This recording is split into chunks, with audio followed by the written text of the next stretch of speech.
François Asselineau, comment créer une union populaire sur le plan des valeurs? Mais moi, personnellement, ce que je pense, c'est qu'il doit y avoir une hiérarchie de priorités dans l'action politique.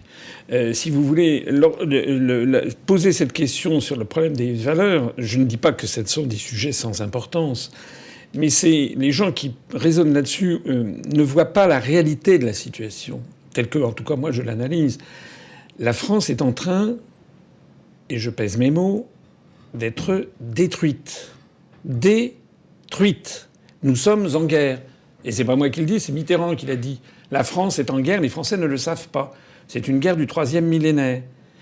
Notre industrie, notre recherche, notre agriculture, nos services publics, toute notre identité nationale, notre unité nationale, notre langue, notre diplomatie, tout ça est en train, tous les indicateurs sont au rouge vif.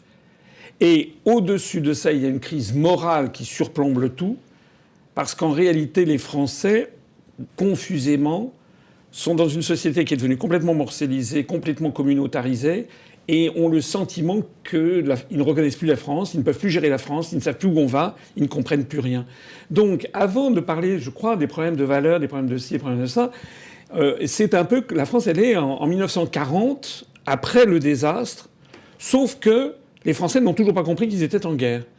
Donc en 1940, lorsque De Gaulle lance le 18 juin son appel, et il appelle à la résistance, il a un objectif, l'objectif primordial, c'est que les Français recouvrent leur liberté pour décider collectivement de leur avenir collectif, y compris des questions de valeur.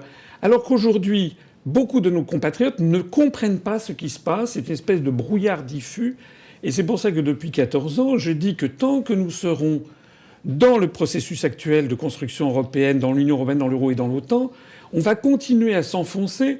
Et les discours, c'est un peu comme les discours, vous savez, sur le sexe des anges à la chute de Constantinople. C'est-à-dire qu'il y en a qui vont s'écharper, génération identitaire, l'islamo-gauchisme, le mariage pour tous, la manif pour tous, etc. Ça préoccupe les Français. Je sais que ça préoccupe. Mais ce que les Français ne comprennent pas, c'est que tant qu'on reste dans l'Union européenne, ces sujets-là, de toute façon, ils n'ont pas le choix.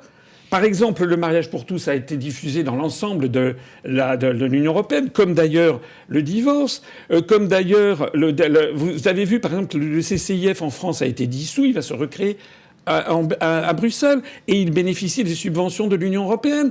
Donc en fait, les Français n'ont pas compris, et c'est le drame, ils n'ont pas compris que notre appartenance à l'Union européenne nous a volé, y compris dans un grand nombre de sujets sociétaux, nous a volé le droit consubstantiel des Français à décider de leur propre avenir. C'est la raison pour laquelle je milite pour d'abord et avant tout avoir cette hiérarchie de priorités dans la compréhension.